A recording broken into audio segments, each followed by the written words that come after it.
Buenos días, compañeros de Servicios Metalmecánica, hermanos Benítez. En esta oportunidad vamos a hablar del manejo de los residuos sólidos. Como ustedes tienen conocimiento, en cada actividad que ejecuta la empresa siempre pasa por el proceso de la gestión de residuos sólidos.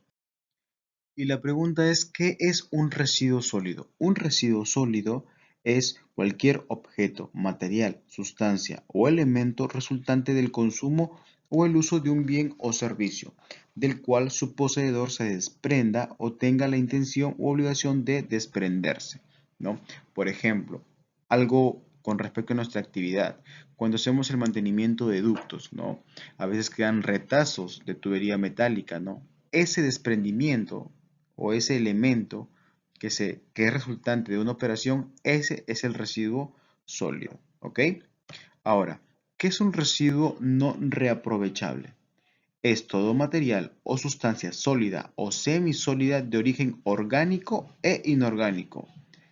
Este tipo de residuo no puede ser procesado, no se puede reutilizar, no se puede reciclar, ¿no? Entonces, este tipo de residuo tiene esa particularidad, ¿no? Ahora, en varias partes de nuestra operación también vamos a encontrar y vamos a hablar más adelante de este tipo de residuo no reaprovechable. Ahora, ¿qué es un residuo peligroso? Un residuo peligroso es aquel que por las características que posee o por el manejo que están sometidos representa un riesgo tanto significativo a la salud o al medio ambiente. Como todo procedimiento, como todo proceso, siempre está soportado bajo un marco legal, ¿no? Y en este primer punto se soporta bajo la Ley General de Gestión de Residuos Sólidos con respecto al Decreto Legislativo número 1278. ¿Y qué nos dice esta normativa? ¿Y cuál es la finalidad de esta normativa? ¿No? La gestión integral de los residuos sólidos en el país tiene como primera finalidad la prevención o minimización de la generación de los residuos de origen frente a cualquier otra alternativa. En segundo lugar, respecto de los residuos generados, se prefiere la recuperación y la valorización material y energética de estos residuos, entre los cuales podemos hablar de lo que es la reutilización y el reciclaje. La segunda normativa por la cual está soportada es con respecto a la norma técnica peruana 900-058 del 2019, la gestión de los residuos. Esta normativa específicamente va a establecer los colores a ser utilizados para el almacenamiento adecuado de los residuos sólidos. Nosotros como empresa formamos parte de un ciclo en la gestión de residuos sólidos, ¿no? El generador somos nosotros, la persona natural o jurídica, que en razón de las actividades que realizamos, generamos un residuo, ¿no? Como les comenté al inicio de la capacitación, hablamos de lo que es el mantenimiento de ductos y los residuos que podemos generar, ya sea como retazos de tubería, retazos de las colillas de soldadura, generamos lo que son los vidrios que se utilizan en las caretas, y así hay un sinnúmero y hemos identificado qué residuos nosotros estamos generando. Entonces, empezamos por ese punto, el generador. Después, seguimos con la segregación. La segregación es la clasificación del residuo correspondiente a la disposición donde se ha identificado, ¿no? Por ejemplo, lo que son vidrios, en el depósito de vidrios, metales, en el de metales. Vamos a hablar más adelante de cómo está distribuido y algunos ejemplos de residuos sólidos. Después de haber segregado, clasificado, esta pasa a un almacenamiento temporal, ¿no? Y en este almacenamiento temporal está clasificado de acuerdo al acopio que nosotros tenemos, ¿no? Como ustedes se percatan, en nuestra base de operaciones contamos con un acopio de residuos sólidos. Y si se percatan, tanto segregación y almacenamiento temporal está enmarcado con un color verde. ¿Por qué? Porque en esos dos puntos nosotros estamos haciendo la aplicación de la clasificación de residuos de acuerdo a su código de color. Una vez que tenemos el almacenamiento temporal, esta pasa a un transporte, ¿no? Y el transporte igual lo lleva a lo que es la planta de residuos sólidos donde va a ser clasificado y va a tener una disposición final, ¿no? Y en la planta de residuos sólidos se presentan tres procesos.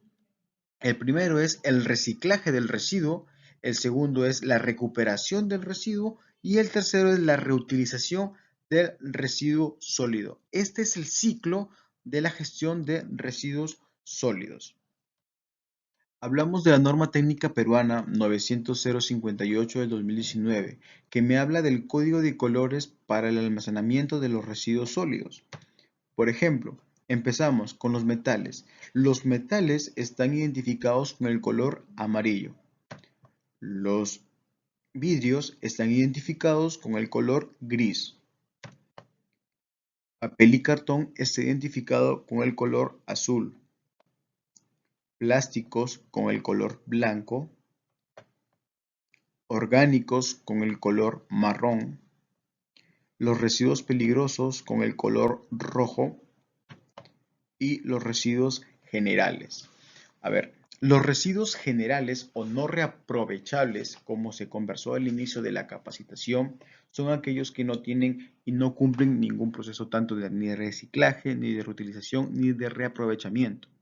A comparación de los demás códigos o a los demás tipos de residuos, los demás se pueden reciclar, pasan por este proceso. Si se percatan, en la identificación de los cilindros están las tres flechas cruzadas, ¿no? Porque esos se pueden reciclar, se pueden reutilizar, ¿no? En cambio, los residuos generales no pueden reutilizarse. Hay que tener claro que todo residuo sólido que esté contaminado con algún producto químico, ya sea como hidrocarburos, aceites, se clasificará como un residuo peligroso. ¿Ok? Ahora, algunos ejemplos de los que podemos identificar como son los residuos plásticos, ¿no? Botellas plásticas no contaminadas, vasos plásticos cubiertos, envolturas plásticas, bidones, guantes de baqueta, tubería y conexiones de RFB, filtros de aire, cascos, lentes, protectores auditivos, materiales aislantes eléctricos, materiales aislantes térmicos, membrana o cubierta de polietileno no contaminada, membrana geosintética no contaminada y juntas no metálicas. Entonces, este es un ejemplo de lo que son los residuos plásticos. Como ustedes se pueden ver o identificar, hago la mención de que no estén contaminadas, ¿no? Ahora, en lo que es papel y cartón, en el residuo del color azul están los papeles, cartón y las sogas, ¿no? Los residuos orgánicos están las maderas.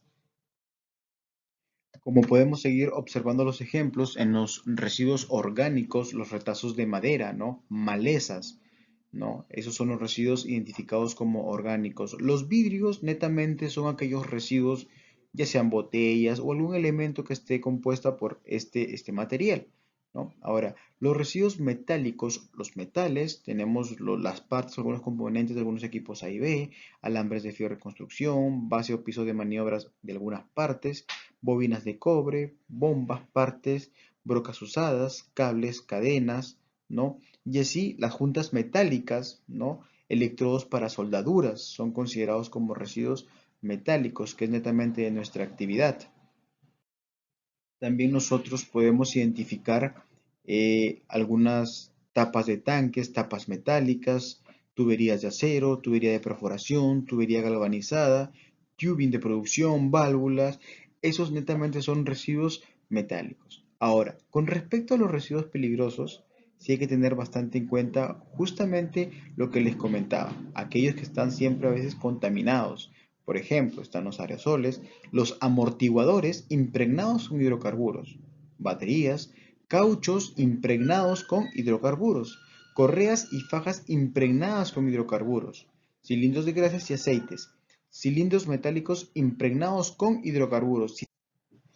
Si se percatan en esta identificación de residuos o en esta clasificación de residuos sólidos, todo elemento que esté impregnado con algún producto químico, aceites, grasas o hidrocarburos, netamente se clasifica como un residuo peligroso. Un ejemplo que también podemos ver son los trapos impregnados con hidrocarburos. En muchos trabajos que ejecutamos tenemos esa disposición de residuos, ¿no? Los wipes impregnados con hidrocarburos, vidrios impregnados con hidrocarburos o algún producto químico. O sea el elemento o sea el residuo que sea, si está impregnado en algún producto químico, netamente será un residuo peligroso. Ahora, ¿cómo hacemos nosotros el transporte? Lo que les comentaba que formaba parte del ciclo de la gestión de residuos sólidos es una vez que se clasifica, se tiene el almacenamiento temporal y se lleva a la planta de tratamiento, ¿no? En este caso nosotros nuestra disposición la hacemos en el lote 10 con almacenes de Laguna 7. Ese es el punto de acopio para poder hacer toda la gestión. Y una vez que tú entregas tus residuos sólidos para que pasen a la disposición final, se genera un manifiesto de residuos sólidos. Este manifiesto es de forma obligatoria y vamos a ver punto por punto para que ustedes tengan conocimiento de cómo se llena, de cómo se realiza este manejo. Empezamos con la primera parte que es el manifiesto de residuos sólidos. En el punto número 1 va el generador y les he indicado que el generador somos nosotros, la empresa Servicios Metalmecánica Hermanos Benítez. Van los datos legales, ¿no? Como el nombre del gerente o el responsable, van lo que es la dirección, donde ha sido la generación de los residuos, en este caso se considera como la base de Hermanos Benítez, ¿no? Y luego van detalladamente los residuos que se han generado y que se han establecido, ¿no? Por ejemplo, vemos ahí que hay eslingas rotas, protectores de tubería, overoles, ¿no? Y como ustedes pueden ver, cada uno de estos es pesado, ¿no? Y cada uno tiene su peso. En este caso tenemos el peso de cada uno de los residuos que hemos estado llevando nosotros. Y en esta parte pueden observar discos de corte, ¿no? También los discos de corte, que son residuos sólidos, también es llevado a almacenes de Laguna.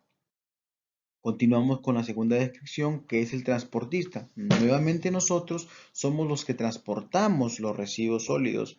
Van ahí los datos de la razón social, en este caso Servicios Metalmecánica Hermanos Benítez, el responsable, y va el nombre del conductor, el tipo de vehículo y la placa. En este caso se transporta en la camioneta de la empresa, ¿no? Y ahí va indicado todos los datos. Una vez para el momento de haber aceptado, de haber depositado los residuos, va la firma del generador, el responsable y el transportista, ¿no? En este caso, el generador, Servicios Metalmecánica Hermanos Benítez, el gerente, y el transportista, en este caso, y en esta oportunidad, el señor Carlos Chávez Fiestas, que ha llevado a la disposición a el punto de acopio o disposición final, ¿no? Y en el punto número 3 podemos ver la infraestructura del destino final, ¿dónde se ha llevado? En este caso lo recepciona otra empresa contratista que es Servicios Ambientales, ¿no? Y ahí ponen la dirección donde queda en Laguna 7. Y ahí va el nombre del ingeniero o el responsable que hace la recepción de estos residuos. Ahora, una vez que se ha terminado de hacer el transporte y la disposición final, se hacen las firmas finales, ¿no? Del transportista, en este caso, de la empresa y quien ha recepcionado la disposición final de los residuos sólidos. Tenemos que siempre tener claro de que para todo proceso de gestión, para la disposición final, se tiene que emitir un manifiesto, ¿no? No solamente tenemos este tipo de residuos sólidos, también tenemos unos residuos líquidos, como por ejemplo los que trabajan en la actividad de lo que es limpieza de tanques. Ellos netamente hacen la extracción de la borra y eso viene justamente una contratista, lleva toda la borra, ¿no? Y pasa a una recuperación de esto netamente. Entonces, son diferentes procesos, ¿no? Pero la gestión o el ciclo de cumplimiento es el mismo, desde la generación, segregación, almacenamiento temporal, transporte y la disposición final en la planta de tratamiento. Muchas gracias por su atención. Por favor, no olvidar llenar el cuestionario para confirmar tu asistencia.